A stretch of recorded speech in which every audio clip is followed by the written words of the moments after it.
pour l'Irak n'est pas simple. Des opérations militaires sont en cours contre Daesh dans la ville de Hawija et dans la province de l'Anbar. Le référendum au Kurdistan le 25 septembre dernier a créé des incertitudes et des tensions réelles. Le décès de l'ancien président irakien et leader kurde historique Jalal Talabani, dont nous saluons la mémoire, a secoué également cette semaine les esprits et les cœurs. Et pourtant vous êtes là, Monsieur le Premier ministre.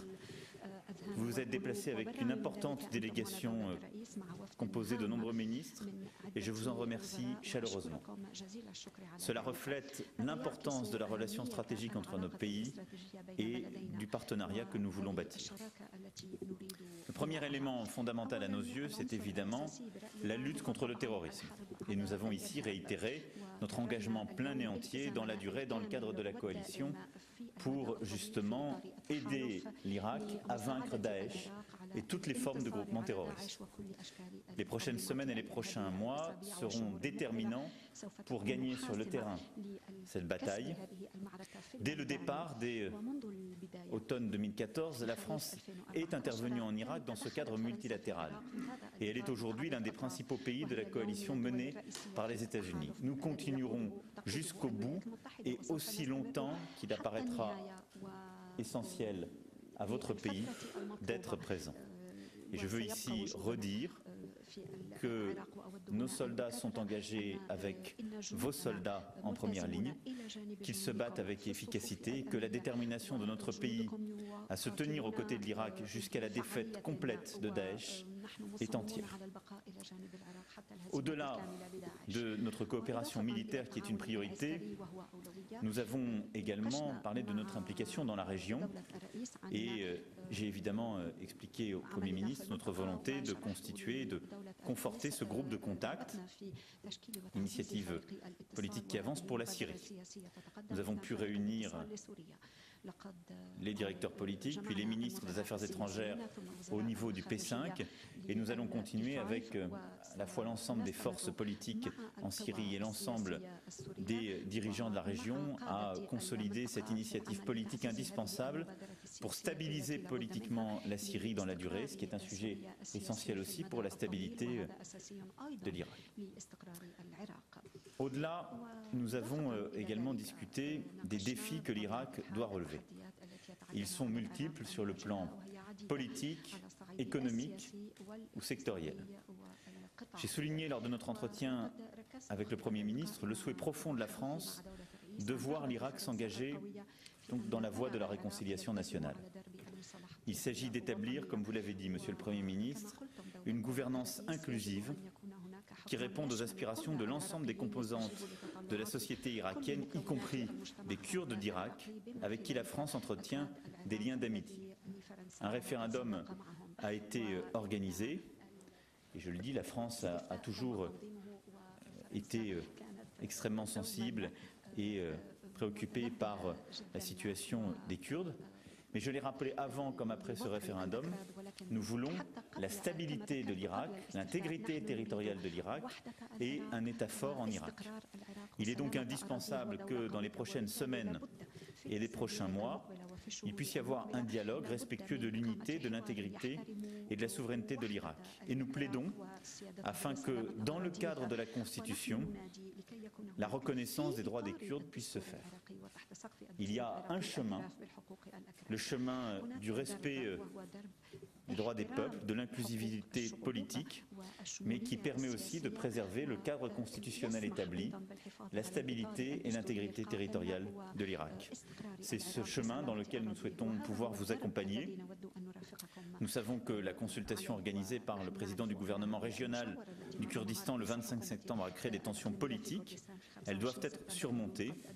Et au lendemain du référendum, j'ai engagé le Premier ministre au dialogue, qui est la seule voie possible. Et je me félicite à cet égard que pour l'heure, le calme et la retenue aient prévalu.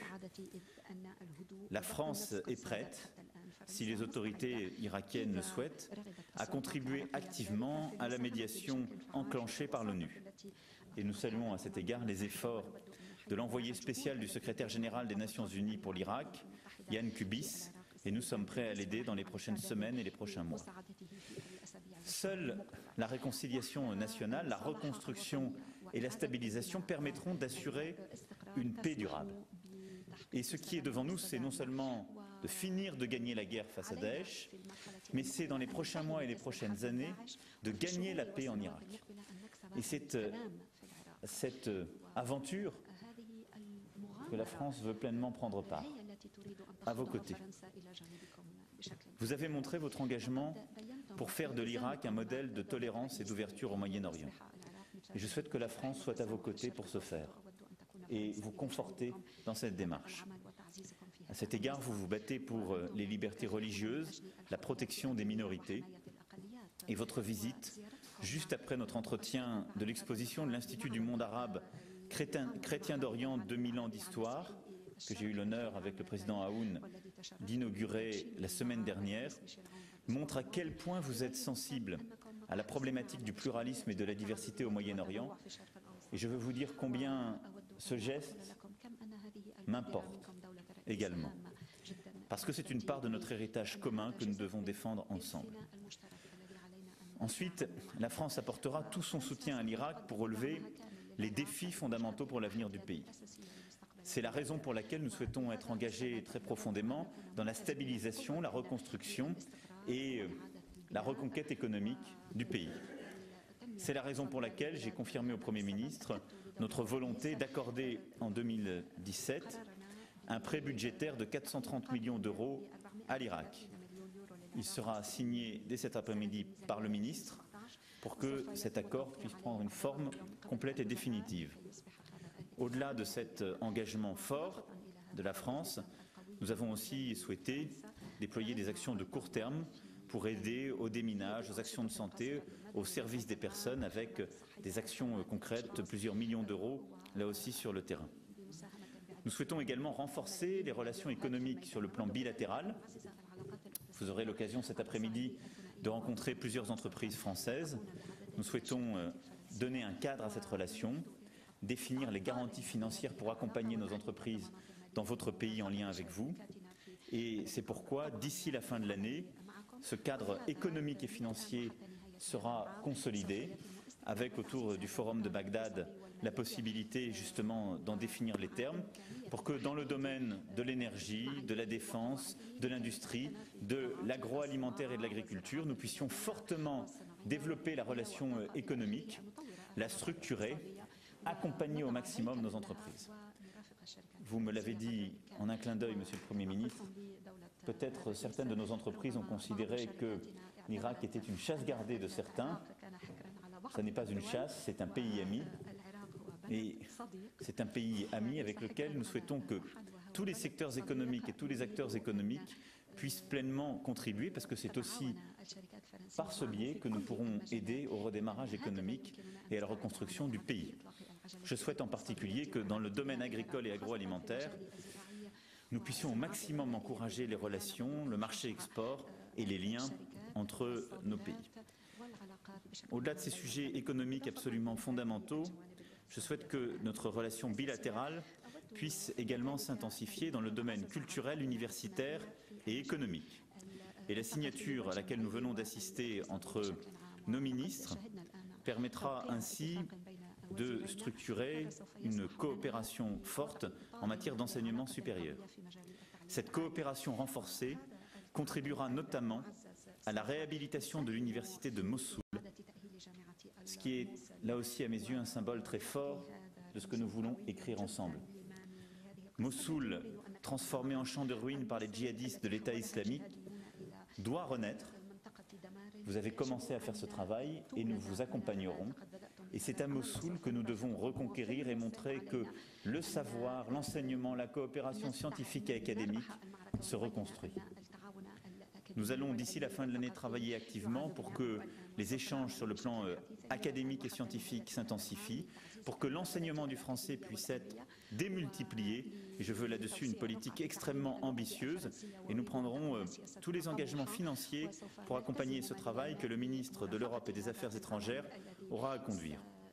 L'ensemble de ces initiatives, Monsieur le Premier ministre, nous permettront, dès le début d'année prochaine, de conclure un accord cadre stratégique de partenariat entre nos deux pays qui marquera une nouvelle page de la relation et qui nous permettra ensemble de gagner la paix, de permettre, comme vous le souhaitez, à la civilisation de reconquérir tous ses droits et de vous aider dans la durée à mener cette politique ambitieuse, celle de la réconciliation, celle du pluralisme et celle de la tolérance.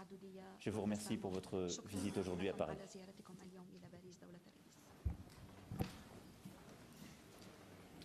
بسم الله الرحمن الرحيم.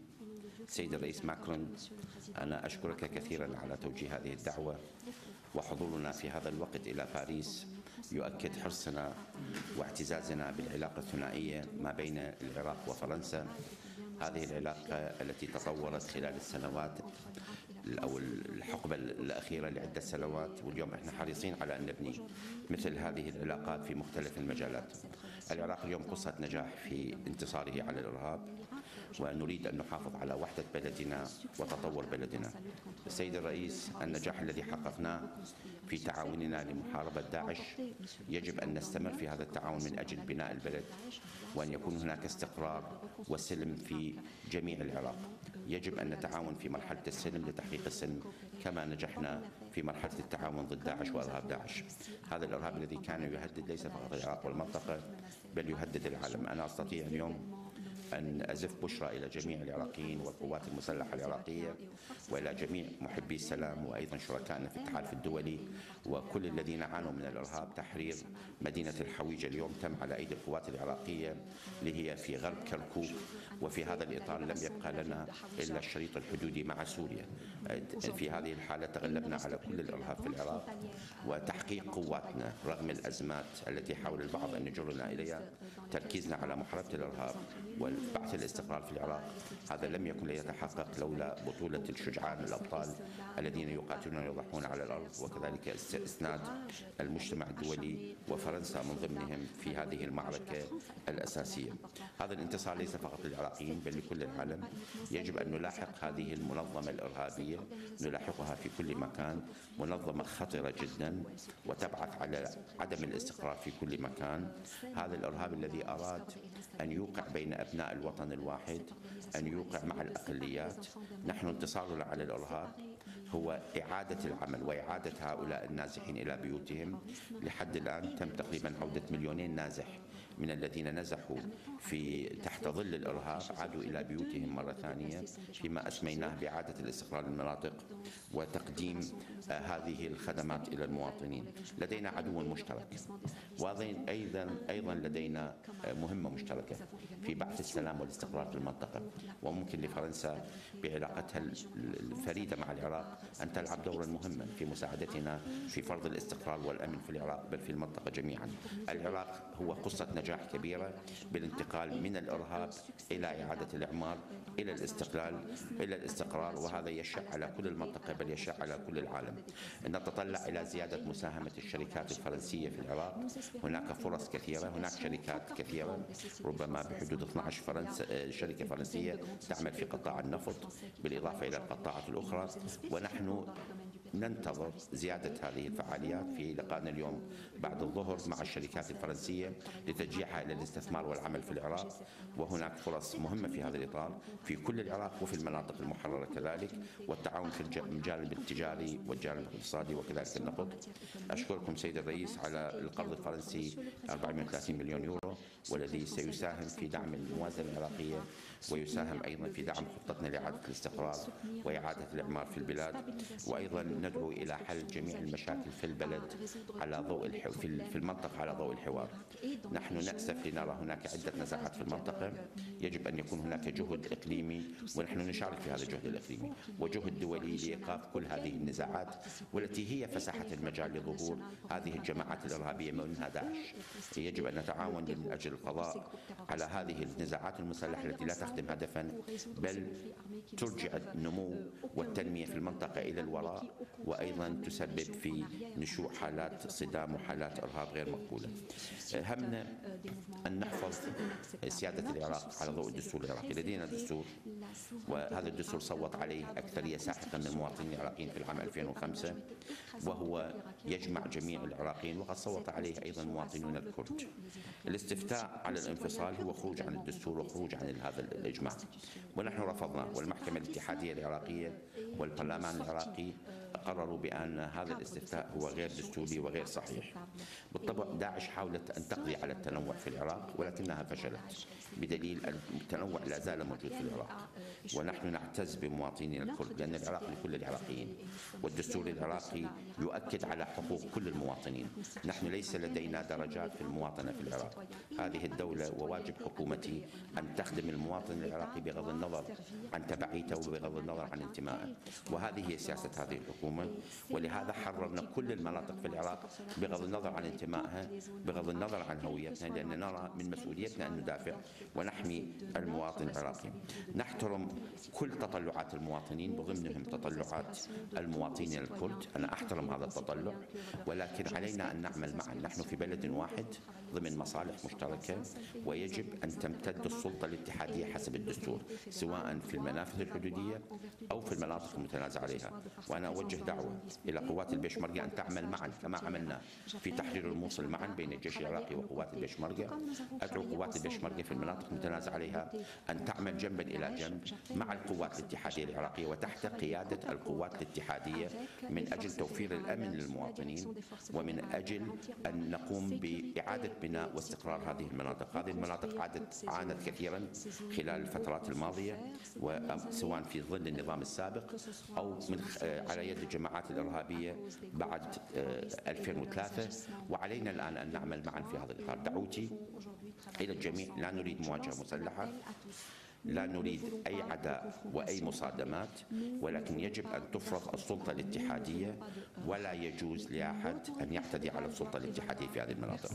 دعوتي إلى البيشمركة أن تكون جزء من القوات الوطنية العراقية تحت القيادة العراقية الاتحادية، وأن تعمل مع هذه القوات لفرض السلطة على جميع هذه المناطق. أنا أعود مرة ثانية، هناك مؤتمر لإعادة الإعمار في العراق من مساعدة كل الدول. نحن بصراحة قضية العراق تجربة فريدة، وفرنسا تلعب دور مهم، وأنا مع الجدول الذي اتفقنا عليه من خلال لقاءاتنا واجتماعاتنا ونقاشنا. الجدول الذي اتفقنا عليه أرجو أن يتم إنهاءه من خلال المؤسسات الحكومية في البلدين، ونستمر في هذا التعاون، وخصوصا في مجال تشجيع التعاون الاقتصادي والتجاري بين البلدين، واستمرار التعاون الأمني لتعزيز قواتنا وللقضاء على أي وجود إرهابي ليس فقط في العراق بل في المنطقة. شكرا سيد الرئيس.